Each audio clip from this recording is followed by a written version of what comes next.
Jornal da Capital. Capital Entrevista. Eu recebo com muita alegria aqui nos estúdios da Capital FM o presidente da Associação Mato Grossense do Ministério Público, o Dr. Roberto Turim. E é claro, nós vamos falar sobre todos esses acontecimentos, majoritariamente conhecidos como Grampolândia Pantaneira, e que fizeram um vulcão aí de informações a respeito da instituição Ministério Público.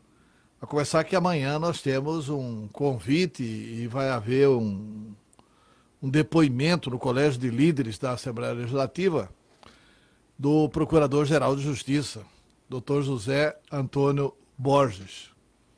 Isso por causa da iniciativa do deputado Botelho, que praticamente barrou uma tentativa de começar a CPI. Falou, não, vamos ouvir o Ministério Público, depois vocês decidem aí se vale a pena ou não fazer uma comissão parlamentar de inquérito. Mas, doutor Roberto Turim, que avaliação o Ministério Público faz hoje, depois de passadas algumas horas dos depoimentos dos coronéis Zaqueu e Lesco e também do cabo Gerson? Bom dia, um prazer tê-lo conosco. Bom dia a todos os ouvintes. Bem, inicialmente sobre essa fala a respeito da Assembleia Legislativa, eu pretendo acompanhar o Procurador-Geral de Justiça, Dr. José Antônio, nessa ida à Assembleia. Acho louvável tanto a atitude do Procurador-Geral em se dispor a prestar todos os esclarecimentos, quanto a iniciativa do deputado Botelho, como presidente da Casa, e da deputada Janaína, nessa convocação do Procurador-Geral. Eu acho que é sempre muito melhor haver esse diálogo prévio entre as instituições do que a instalação de um procedimento no estilo de uma CPI. Ressaltando, contudo, que a instalação ou não da CPI é prerrogativa da Assembleia Legislativa e deve ser respeitada. Quanto ao depoimento do cabo, do Lesco e do Zaqueu, que a gente acompanhou, é bom ressaltar assim, que essa investigação e muitos desses fatos relatados nesse interrogatório, pelo que, se eu não me engano, já é o terceiro interrogatório dessas mesmas pessoas nessa ação militar. Temos que também ressaltar isso, que eles estavam ali sendo interrogados numa denúncia de crime tipicamente militar, propriamente dito, e não dos crimes envolvendo a chamada Grampolândia, no sentido dos crimes de interceptação de comunicações telefônicas feitos de forma ilícita, né? Popularmente chamado de grampo. E os outros crimes, formação de quadrilha, falsidade, isso são crimes, então, de competência da justiça comum, onde ainda nem se iniciou a ação penal. Mas eles também já foram interrogados sobre isso, também já foram interrogados na Corregedoria do Ministério Público, acredito que pela Corregedoria do Judiciário, pelo CNMP, e a gente sempre frisa que houveram vários momentos e várias versões diferentes. Versões de acordo com a conveniência e oportunidade de cada momento. Mas tirando isso, notadamente no que diz respeito ao Ministério Público, houve acusações ali de fatos em tese muito graves, se verdadeiros, se de fato comprovados. Então, o que se deve fazer nesse caso? Investigar esses fatos, né? A sociedade exige e merece essa investigação, os colegas citados exigem e merecem essa investigação, e ela tem que ser feita da maneira mais profunda possível. O que a gente questiona, e eu venho dizendo isso sempre, é que está havendo aí muita desinformação em algumas situações. Primeiro, muita gente confundindo a investigação desses fatos com uma pretensa obrigação de conceder colaboração ou delação premiada a esses mesmos agentes, né? Cabo, Zaqueu e Lesco. O MP negou a colaboração para eles, então é porque não vai ter investigação. Não, pelo contrário. negou benefícios a eles de diminuição da pena ou até mesmo de eventual perdão judicial, por entender que não eram merecedores desses benefícios ou porque a colaboração deles não preenchia os requisitos de lei. Isso é uma coisa. Outra é a investigação dos fatos por eles relatados. Fatos que, na sua grande maioria, já eram antigos e conhecidos. Então já havia um inquérito no TJ, sob a relatoria do Orlando Perry, desembargador Orlando Perry, daquela representação do OAB, feita lá anos atrás, que elenca essas pretensas, né, barrigas de aluguel em tese cometidas por membros do GAECO. Então, nas operações envolvendo a Roseli Barbosa, Imperador, Operação Arqueiro, etc., que são as mesmas citadas agora pelo cabo. Então, os fatos já eram conhecidos e a investigação já está em andamento sobre eles. Não, a informação que se tinha é que já eram conhecidos e que já tinha investigado e que não havia nada para investigar. Não, senhor. Aí começa o primeiro erro. A investigação, essa que está sobre a relatoria do Orlando Perry, terminou? Não. Foi concluída? Não. O inquérito está em andamento. Tanto que houve decisão recente, inclusive que a gente questionou o uso da linguagem excessiva pelo desembargador, etc., mas houve decisão dizendo, olha, o MP está pedindo desapensamento, separação de uma investigação da outra, e o relator negou. Então, no inquérito que está em andamento. Então, as investigações não foram concluídas, muito menos encerradas, muito menos arquivadas. Mas elas simplesmente ainda não acabaram. Mas, doutor Torim, existiram ou não existiram fatos novos nesses depoimentos dos militares? Porque, para mim, há uma contradição do Ministério Público. Ao mesmo tempo que o Ministério Público nega a delação, o Ministério Público entende, e aí eu estou falando da instituição mesmo, porque um membro do Ministério Público, o coordenador do ONACO, o respeitado Procurador de Justiça Domingos Sávio, negou a colaboração, por entender que os fatos eram antigos. Não só por isso, mas... E aí vem o Procurador-Geral de Justiça e determina a investigação sobre os fatos relatados, especialmente sobre a placa Itron e também sobre aqueles detalhes uso da todos. Verba. Por exemplo, eu não me lembro no inquérito do desembargador Perry de ter placa Itron, de ter isso, de fato, compra de cachorro, de ter falsificação de assinatura, de conserto de moto, etc. Conserto de moto, etc. Isso, com toda a razão. O inquérito que a gente já frisou há pouco, tramita lá no TJ, não versava sobre isso. Agora, vamos lá. Temos que deixar bem explicitado, se possível. Tem-se muito falado em fatos novos e para, eventualmente, garantir a concessão de uma colaboração. Diz assim, olha, tem que conceder a colaboração porque eles trouxeram fatos novos. Os fatos novos seriam, no caso, essas acusações sobre mau uso da verba que disse secreta, depois vamos esclarecer isso, não existe verba secreta, é um contrassenso isso, e a eventual doação que o então Procurador-Geral de Justiça, Paulo Prado, teria feito da placa Itron. Veja bem, temos que separar então fatos novos para fins de investigação, e aí absolutamente correta a postura do Procurador-Geral em de imediato mandar investigar esses fatos. Isso é uma coisa. A outra é fatos novos para fins de você conceder uma colaboração premiada. Não basta a pessoa chegar e dizer, olha, doutor, eu tenho novas histórias para contar aqui. E conta histórias, em tese, novas. Para se conceder uma colaboração premiada e dar os benefícios, que são benefícios extremos, vamos assim dizer, né? Até chega ao ponto do perdão judicial para quem praticou crimes graves. Então há um critério de proporcionalidade.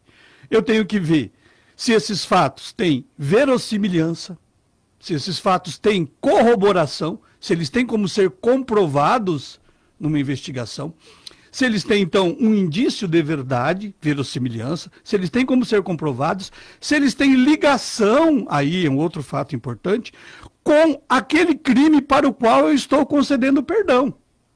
Então vejo lá e digo lá, olha, há anos atrás aconteceu um homicídio lá, ou alguém foi praticar. Muito bem, uma informação importante, tem que ser investigada. Mas eu estou sendo investigado aqui por corrupção, crimes, outros graves. Eu tenho que colaborar com a elucidação dessa organização criminosa aqui, desses fatos aqui, trazer, então, agentes novos dessa organização, fatos novos dessa organização e provar também que esses fatos que eu estou trazendo não eram conhecidos, é o caso dos fatos novos, e nem tinha como ser conhecidos ou investigados sem essa colaboração. Então, negar a colaboração leva tudo isso em consideração, e não apenas se o fato deve ou não deve ser investigado. Então, temos que ressaltar isso aí. O Domingos Sávio, procurador de justiça, faz a análise sobre se é ou não é o caso de conceder colaboração. Não faz a análise se é ou não é o caso de investigar os fatos trazidos a conhecimento. E a defesa, o cabo, estão usando isso. A MP negou a colaboração porque não queria investigar. Vírgula, né? Já foram até respondidos isso. O MP continua negando a delação pelos outros critérios exigidos em lei que o Ministério Público entende que não foram obedecidos, que esses requisitos não foram cumpridos, e ao mesmo tempo fala, investigue-se, que foi o que o Procurador-Geral fez.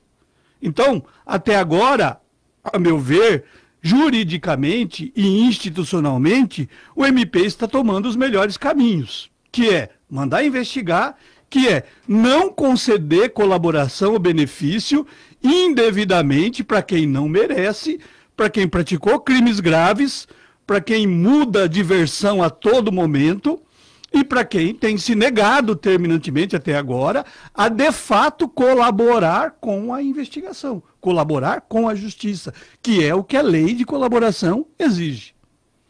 Tá. O fato do Ministério Público ter negado a delação, como negou, né? Eles foram lá e prestaram depoimentos direto ao juiz e confessaram esses crimes. Eu quero saber se essa delação pode ser aceita pelo juiz no que chamam no direito de delação transversal. Transversal ou unilateral. Ou unilateral. O juiz pode acolher essa delação? Vamos lá. O Brasil merecia ser estudado isso, né? Nós somos pródigos em criar benefícios aos acusados quando a lei não traz esses benefícios. No nosso entendimento, delação ou colaboração unilateral não existe. A colaboração é um acordo feito entre o titular da ação penal, no caso o Ministério Público, e os acusados. É claro que esse acordo é submetido à homologação judicial. Então, sem esse acordo, sem com que o titular da ação penal concorde e o réu apresente o pedido e cumpra os requisitos, não existe delação. Eles foram lá e contaram, falaram, confessaram. De fato. A lei trata disso? Trata. E ela traz um benefício para isso? Traz. Né? A confissão voluntária, feita voluntariamente, ela é uma causa de diminuição da pena. Prevista lá no Código de Processo Penal, aqueles em tese teriam direito. Agora, essa causa de diminuição da pena, né, é uma colaboração premiada? Não. Os benefícios dela são os mesmos de uma colaboração premiada? Não. O efeito é muito menor. Tá? Atenção apenas, então somente, né, de uma causa ali proposta, de uma atenuante, melhor, mais tecnicamente falando, é uma atenuante, não chega nem a ser uma causa especial de diminuição da pena, e essa atenuante, todo réu que confessa voluntariamente tem direito a ela. O juiz atenua, aplica, diminui uma parcela da pena imposta em virtude de uma confissão voluntária. É o que caberia nesse caso, e nunca um acordo feito por uma parte só, sem a presença da outra. Isso juridicamente não existe. Tá. Eu queria dizer ao nosso ouvinte que ele pode mandar pergunta pelo WhatsApp, eu estou falando porque já recebemos aqui. pelo WhatsApp Essas são as melhores. 4204 e também pelo 3054 1019. 3054 1019, você faz a pergunta ao vivo, pelo telefone. E pelo WhatsApp, você manda a pergunta, eu leio aqui em seu nome. Por exemplo, Rafael Nunes, é um ouvinte, sempre participa aqui do Jornal da Capital. Ele manda aqui o seguinte: bom dia, Antero. Outro dia eu disse e repito, até perguntei isso para o senhor numa entrevista que fizemos na TV Vila Real. É sabido o corporativismo que existe no Ministério Público. Dizer que o Conselho Nacional do Ministério Público e a Corregedoria investigam é o mesmo que pedir para o PT investigar o Lula. O MP é muito bom para investigar, mas para ser investigado ele não admite. Depois cobram moralidade dos outros. É Rafael Nunes. Bem, Rafael, em primeiro lugar, é óbvio, é natural que corporativismo existe em qualquer instituição. Não podemos negar que exista corporativismo no Ministério Público. Agora, o fato de existir corporativismo não quer dizer, e acho que nós temos mostrado isso muito claramente durante todos os anos, por exemplo, desde que eu estou no Ministério Público, que promotores de justiça não sejam investigados e, quando for o caso, não sejam punidos. O CNMP não é é um controle externo do Ministério Público e não é formado por promotores de justiça tão somente. Nós temos no CNMP representantes do Judiciário, nós temos no CNMP representantes da OAB, nós temos no CNMP representantes do Poder Legislativo, da Câmara Federal, do Senado Federal. Nós temos no CNMP representantes do Judiciário e do Ministério Público Federal e Estadual. O Ministério Público Estadual, diga-se de passagem, é quem tem a menor representação dentro do CNMP. Até porque tem todos os estados do país e você não leva um representante de cada estado do país. Você leva 2 ou 3 de todos. E leva do Ministério Público Federal, do Judiciário, do Legislativo, da OAB. Então é um órgão aí formado por múltiplos setores da sociedade e que faz esse controle externo do MP. Então, assim, essa alegação de corporativismo, ela é meio que natural, todo mundo fala. É corporativo. Agora, ser corporativo é uma coisa, não investigar e não punir quando necessário é outra. Eu sempre venho frisando, falei isso para você antes, que, a meu ver, um defeito sério que nós temos no Brasil é uma falta de solidariedade institucional. Você pega esse tipo de caso, onde há uma ameaça ou uma alegação de que um promotor de justiça ou alguns promotores de justiça teriam em tese, porque nada ainda foi investigado, julgado, comprovado, então em tese, tem que dar aos promotores o mesmo direito que você dá a qualquer pessoa que a gente acusa, do contraditório, da ampla defesa, mas assim, basta essa alegação que, em primeiro, já apontam esses promotores como absolutamente culpados, não se dá a eles nem o benefício da dúvida, e pior ainda, além de apontá-los como já efetivamente culpados, colocam toda a instituição, que é uma instituição séria, eu me orgulho muito do Ministério Público de Mato Grosso, integro o Ministério Público de Mato Grosso há 25 anos, e para mim, assim, profissionalmente, foi a melhor coisa da minha vida, não me arrependo da escolha que fiz lá nos bancos da faculdade ainda, mas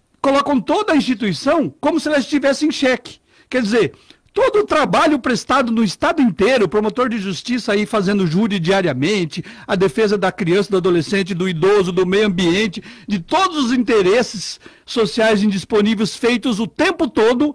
Não, a instituição não presta, a instituição não tem moralidade, a instituição está em xeque. Gente, isso não se faz. É uma acusação absurda e injusta.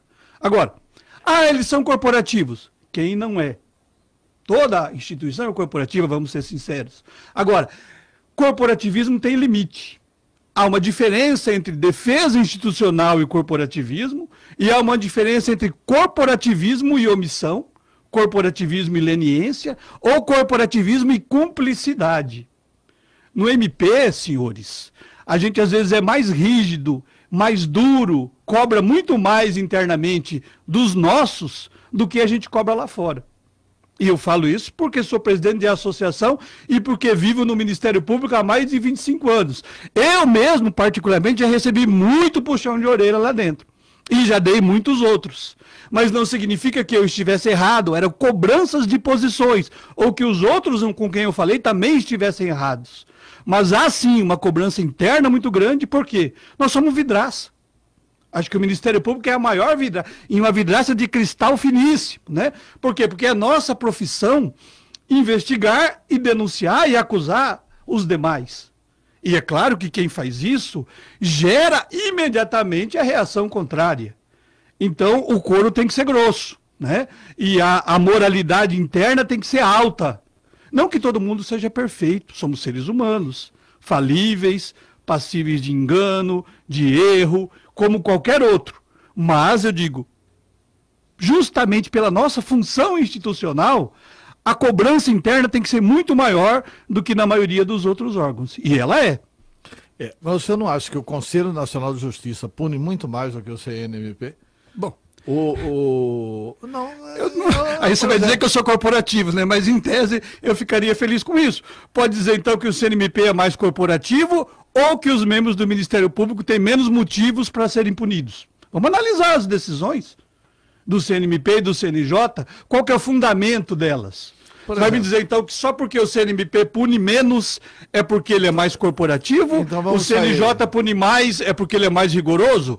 Vamos analisar cada caso? Não, eu acho que os dois casos a sociedade deveria participar mais do controle externo. Também concordo. E não assim, Conselho Nacional de Justiça majoritariamente tem membros do Poder Judiciário. Eu acho que não devia ter nenhum membro do Poder Judiciário. Conselho Nacional do Ministério Público deveria ter... Nenhum aí é difícil, a gente tem que ter uma voz lá dentro também. Pois é. Porque muitas vezes as pessoas não entendem como funciona a organização. E aí você precisa ter membros da organização dentro desses conselhos, justamente para mostrar a esses alienígenas, vamos assim dizer, quem vem de fora, como que a coisa funciona. Porque às vezes ele não tem nem conhecimento. E a falta de conhecimento pode levar a decisões equivocadas. Tá? Por isso eu defendo a participação. Mas concordo com você, não tem que ser hegemônica, e não é hegemônica. É bem distribuído esses conselhos, na verdade. Mas não deve ser hegemônica, mas tem que ter a participação de membros tanto do Judiciário quanto do Ministério Público nesses conselhos. Pois é, mas se é um controle externo, devia ser minoritário. Sim.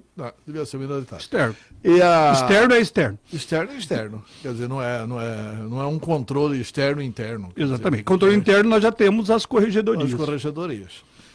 Esse é um ponto. O outro ponto é o seguinte, recentemente, e essa é uma questão que afeta o Ministério Público, tem esse episódio aí do Telegram. Telegram? Do Deltan Dallagnol com o Sérgio Moro, com a conversa entre os procuradores, Intercept Brasil, essas conversas que foram reveladas e que com algumas pessoas elas confirmam o diálogo, com outras pessoas eles não confirmam o diálogo, e o Ministério Público mandou investigar tudo em relação aos procuradores. Aliás, e tem que mandar mandou arquivar ao invés de mandar investigar. O CNMP reabriu recentemente com relação ao Dallagnol, né? Essas investigações. O CNMP reabriu. Eu acredito que sim. Essa história do Intercept tem um fator a mais que tem que ser levado em consideração, que é a origem ilícita, em tese, porque até agora ninguém deu nenhum indício de que ela fosse ilícita, do conhecimento, da obtenção dessas conversas. Mas se eu estou conversando com o senhor num bar, alguém ouve e relata para o Ministério Público, o Ministério Público toma termo e começa a investigar. Sim, mas eu tenho alguém que chegou lá e disse, olha, eu ouvi e assina embaixo. Agora, se alguém ilegalmente viola a minha intimidade, entra no meu celular, retira conversas minhas particulares, sem o meu consentimento, sem a minha autorização, e nem de outro, e doa, vende, entrega essa conversa ao jornalista. O jornalista publica? Jornalista, tudo bem. Direito de informação, liberdade de imprensa, tranquilo.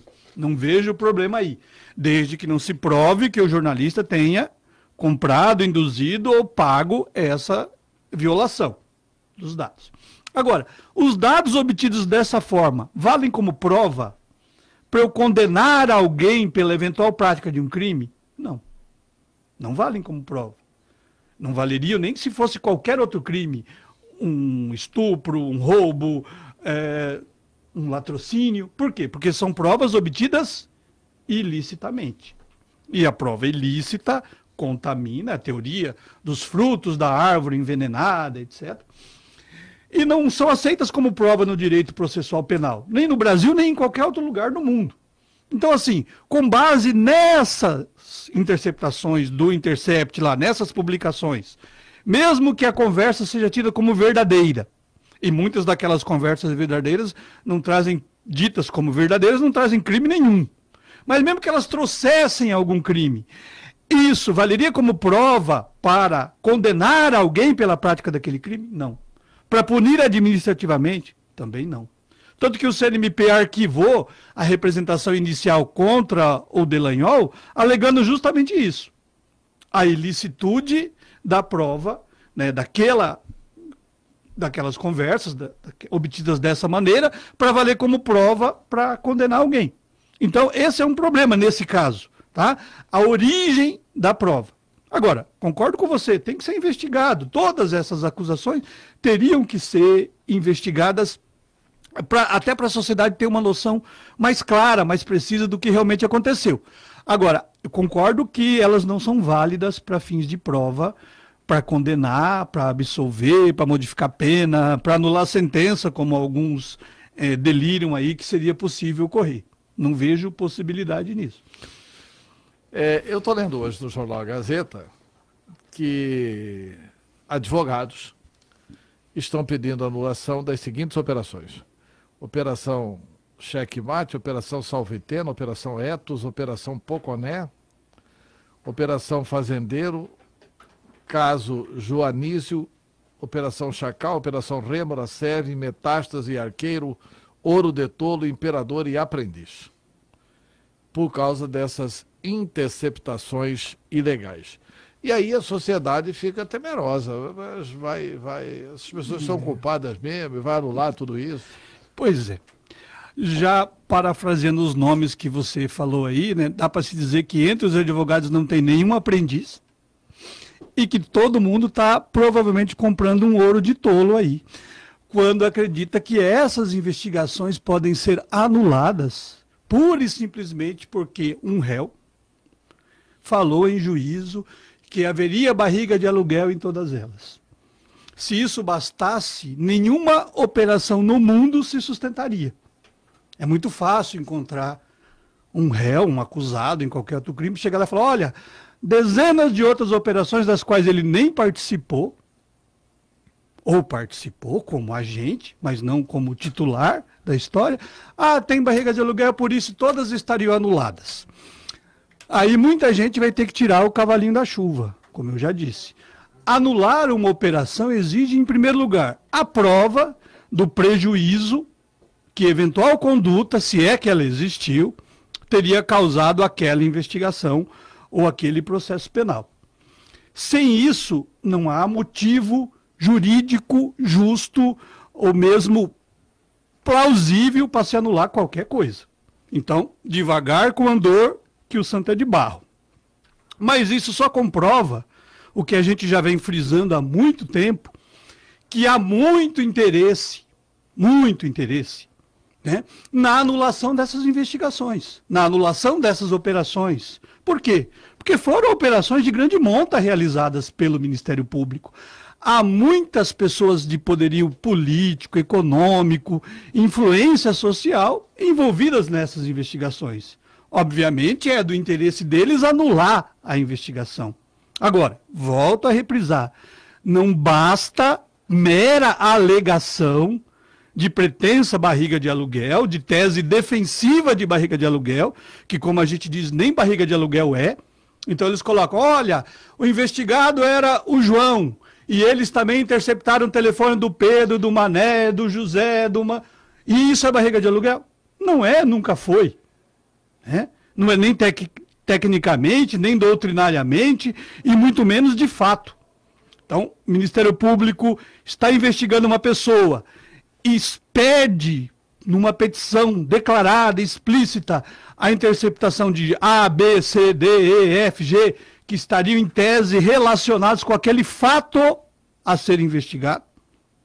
E o juiz defere, as investigações são feitas, relatório é produzido, termina-se uma operação, faz uma denúncia que é aceita pelo Poder Judiciário.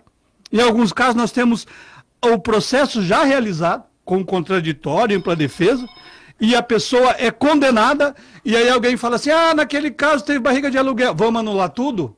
Conversa, tá? Quem está acreditando nisso está indo em conversa fiada. E o Ministério Público, obviamente, tanto no interesse da defesa do seu trabalho, quanto principalmente no interesse da defesa da sociedade, em punir os criminosos responsáveis, vai atuar firmemente para defender a licitude dessas operações. Tem uma pergunta de um ouvinte. Alô? Alô? Quem fala? Eduardo Povos, Antero. Ô, doutor Eduardo. O doutor Roberto Turim está à sua disposição para ouvi-lo. Bom dia, ouvintes da Rádio Capital. Eu queria perguntar ao promotor, doutor Roberto Turim, já que eu sou da área de saúde e não entendo muita coisa de direito, pouco sobre o que eu leio, já que ele acabou de dizer que o Ministério Público é um órgão investigativo, e eu escutei dele dizer também que não se faz que justiça não existe ouvindo um lado só, no caso dos grampos. Como é que o Ministério Público aceitou uma denúncia de uma mulher desqualificada que recebeu a de tapete vermelho, dizendo que lá no Aras dos meus filhos existia maus tratos a animais? Já convidamos várias vezes promotores para conhecer nossas relações, ver como os animais são tratados, e isso resultou no prejuízo de mais de 400 mil reais da minha família. Eu queria que o promotor me explicasse isso, porque eu sou da área de saúde, não entendo muito isso. Eu quero saber, se no caso dos grampos a justiça unilateral não existe, e nesse caso que nós fomos julgados sem ser ouvidos, sem ter o mínimo de direito de defesa? Por favor, promotor, eu gostaria de entender. Obrigado. É o doutor Eduardo Povas, que é pai dos meninos que fazem aquela festa do cavalo todos os anos aqui, inclusive... O Twin Brothers, né? É o Twin Brothers, e que inclusive tem um trabalho espetacular na sociedade com relação a crianças especiais e tal. Bem, doutor Eduardo, primeiro quero dizer que eu conheço lá o Aras, minha filha já fez equitação lá, já fez ecoterapia lá, então eu conheço o lugar. Particularmente, né, até pela minha origem de interiorano, né, interiorano do interior do Paraná lá, eu não tenho nada contra esportes equestres, muito menos prova do laço, desde que, obviamente, não haja maus tratos aos animais. Nesse caso que o senhor cita, veja bem, pelo que eu sei, não trabalhei nesse processo, houve uma decisão liminar, então, o Ministério Público recebeu uma denúncia, ouviu essa denúncia, fez um pedido liminar a um juiz que analisou e concedeu. Agora, um parênteses aí, sobre a liminar. A festa está marcada há mais de 60 dias. Aí o Ministério Público propõe a liminar, faltando um dia para o ato. Ele não podia propor a liminar depois do ato. Tinha que ser antes. Não, tem que ser, mas tem que ser bem antes, né? Mas às vezes dá o direito de defesa. Mas né? às vezes o fato chega ao conhecimento dele também 48 horas, 24 horas antes. Essa é a ideia da liminar, vamos assim dizer. O juiz faz uma análise prévia, ele não julga o mérito da causa. Né? Não disse oficialmente, diz, olha, tem indícios para conceder uma liminar. Agora, se o senhor entende, repito, não conheço o caso, tem que respeitar o posicionamento do promotor que trabalhou na área. Independência funcional aí. Agora, se o senhor entende que essa liminar foi concedida sem requisitos, sem obedecer os requisitos legais, e que o pedido do MP foi feito sem obedecer os requisitos legais, estuda aí com seus advogados essa viabilidade. Peça uma ação de indenização, reparação de danos, etc. Se for possível, se eles entenderem plausível. Se entender também que aí houve uma avaliação indevida do promotor ou do juiz, representação no CNMP, no CNJ. Infelizmente, é o caminho, tá? Pode ter havido erro? Pode. Pode não ter havido também. Não estou aqui dizendo que houve ou que não houve, porque, repito, não conheço o caso. Agora, temos que entender, e eu falo isso não só para o senhor, é claro que para o senhor é mais difícil, já que está diretamente envolvido, mas para a sociedade em geral. Alguns não conseguem entender que, eventualmente, que volta e meia, que de vez em quando, vão acontecer erros na ação do Judiciário, do Ministério Público. São instituições falíveis, passíveis de erro. O sistema traz as formas de você compensar, corrigir, quando for o caso, esses erros. Né? Ou indenizando, ou libertando, ou concedendo um dano moral, etc. Quando ocorrerem os erros e eles forem comprovados. Agora, nenhuma instituição, muito menos a Justiça e o Ministério Público, são absolutamente isentos de erro. E volto a reprisar, não estou dizendo que nesse caso houve erro ou que não houve erro, porque eu particularmente não conheço o caso. Pois é, mas em tese, né, proibir prova de laço, porque prova de laço judia de animal... Tem que conhecer o processo, tem que saber como que se chegou a essa conclusão, como que o juiz definiu, como o Ministério Público pediu. O senhor falou que é do interior da onde? Do Paraná. Do Paraná. Pelo menos aqui é uma agressão cultural ao interior nosso, né? O interior do Paraná também tem prova de laço, prova de tambor, prova... e é uma questão realmente cultural. Pois é uma questão cultural. Agora, não é a questão cultural, também não libera os animais, você tem que saber, aí é a questão da proporcionalidade, então tem que ter a cultura e tem que ter o respeito aos animais. O ideal é juntar as duas coisas. Então vamos proibir também de matar os animais, né? Porque é um sacrifício, né? Matar essa discussão, galinha, matar pato, matar coelho. Essa discussão eu tenho em casa diariamente, porque tem uma filha vegetariana. Para fazer salame, matar não sei o quê, quer dizer, então, mas tá bom. Doutor Turim, tem uma questão que eu acho que o Ministério Público trabalha mal nessa questão da Grampolândia. A Grampolândia só está sendo revelada por causa de um membro do Ministério Público. Dr. Mauro Zac. Dr. Mauro Zac. E o Ministério Público fica na defensiva o tempo inteiro, como se tivesse atuando no sentido contra a Grampolândia. A Grampolândia. Quando, na verdade, foi um membro do Ministério Público quem detonou essa questão da Grampolândia e, aliás, prestou um grande serviço à sociedade. É muito bom fazer isso e relembrar isso. Então, assim, tudo começou com a denúncia do promotor de justiça, Mauro Zac.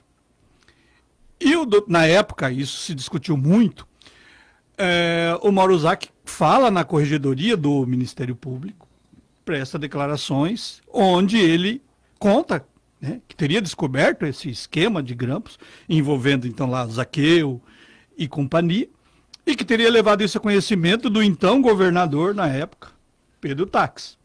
E que o governador, em tese, mesmo conhecedor do fato, levado a ele pelo Zac, não teria feito nada. Não fez sim, fraudou o protocolo para falar que não levou o fato. Isso chegou ao conhecimento depois. Mas na época não teria feito nada. Então, em tese, haveria no mínimo até aquele momento, indícios de uma omissão ou de uma conivência do governador. Embora não pudesse dizer naquele momento se haveria ou não indícios ou provas da participação efetiva do governador no grampo. Mas esses indícios de omissão, conivência, já eram suficientes para o governador de então ser investigado. O Ministério Público entendeu isso na época. Tanto que colheu as declarações do Zac e imediatamente remeteu ao STJ. Por quê? Porque entendia, olha, se está falando de governador, com indícios de omissão, conivência, a autoridade, né, competente por lei para investigar é o STJ. Porque o governador tem foro por prerrogativa de função. Encaminhou isso para lá, foi para o STJ, voltou, porque fizeram um relatório inicial, não tem, ouviu o Zac, assinou, devolveu para o STJ e começou uma discussão interna aqui em Mato Grosso, porque ao mesmo tempo caminhava aqui a investigação dos grampos contra Zaqueu, Lesco e Cia. E a gente sempre disse, olha, nessa investigação envolve o governador e tem que ir para o STJ. Insistiu, não, tem que ficar aqui. Para ficar aqui não poderia envolver o governador. Então houve essa discussão muito grande interna aqui entre o Judiciário e o Ministério Público sobre qual seria o foro competente naquele momento para investigar e julgar o caso dos grampos. O Ministério Público insistia que tinha que ser o STJ. Por quê? Porque envolveria o governador. Essa situação hoje já acabou. Por quê? Terminou o mandato do governador, o próprio STJ mandou tudo de volta para cá. Hoje a investigação está aqui. E hoje ela não está nem no Tribunal de Justiça. Hoje ela está em primeira instância na vara comum. Por quê? Porque ninguém mais ali tem foro por prerrogativa de função. Foram designados 2 novos delegados e esse inquérito ainda não foi concluído. Isso é uma coisa também que muita gente não entende. Com aquela mania de colocar tudo que é chamado de Grampolândia no mesmo balaio, no mesmo saco, acaba levando à confusão de achar que tudo é a mesma coisa, e não é. Então esse inquérito hoje está na primeira instância, e tem 2 delegados investigando, tem um promotor de justiça acompanhando essa investigação, como deve ser, e um juiz da primeira instância coordenando a investigação. Terminando ela, o MP vai analisar se oferece denúncia ou não, contra quem oferece denúncia ou não. Tá, o Procurador-Geral de Justiça determinou perícia para investigar aquela questão da placa Whitron. Sim. Essa perícia será feita por membros do Ministério Público, mas ou será feita também com auxílio da polícia? Porque eu já tenho informações, eu queria se o senhor confirmasse ou não, que o Procurador-Geral de Justiça teria requisitado o auxílio dos delegados da Polícia Judiciária Civil. Confirma isso ou não confirma? Olha, eu não vi ainda, não li a decisão do PGJ. Mas ele requisitar apoio da Politec ou de qualquer outro órgão técnico para fazer essa perícia é o natural, é o normal. O PGJ não tem atribuição, não tem competência técnica para fazer perícia, né? E se ele não tiver nenhum promotor de justiça com essa competência técnica, como aparentemente não tem, ele vai ter que designar quem tenha a competência técnica, né, a ciência necessária para fazer a perícia. Isso pode ser da Polícia Civil? Pode ser da Polícia Federal? Pode ser de qualquer outro órgão ou até mesmo privado que tenha essa competência técnica e que ele designe para fazer essa perícia? Pode. Né? Então, aparentemente, ele pedir a ajuda da Polícia Civil aí, que tem a Politec, órgão técnico em perícias, para fazer esse tipo de perícia, é natural, é normal, eu acredito que ele deve fazer. Tá. Uma outra dúvida da sociedade, aí eu vou sair um pouco do episódio da Grampolândia, é aquela questão que o ministro Fux considerou a operação mais escandalosa do Brasil, a Operação Malebolge, que ele chamou, que foi exatamente aquela operação em que aparece dinheiro caindo do paletó, várias pessoas envolvidas. Na época tinha um deputado federal envolvido, isso ficou um tempo lá em Brasília. E agora, com a não reeleição do deputado federal, o deputado Ezequiel de Cáceres, isso tudo deve ter descido para cá. Sim. O Ministério Público tomou alguma providência? Eu Quem do Ministério Público está atuando? Porque eu entendo que todos os envolvidos hoje não tem nenhum mais com foro de prerrogativa de função.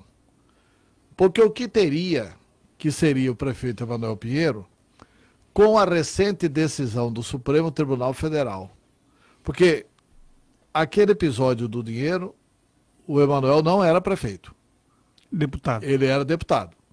Portanto, ele não teria nem o foro de deputado e nem mais o foro de prefeito. Não foi praticado e isso enquanto teria prefeito. Então, onde que está esse processo? Porque ninguém ouve falar, não existe. O que é? O Ministério Público esqueceu desse processo?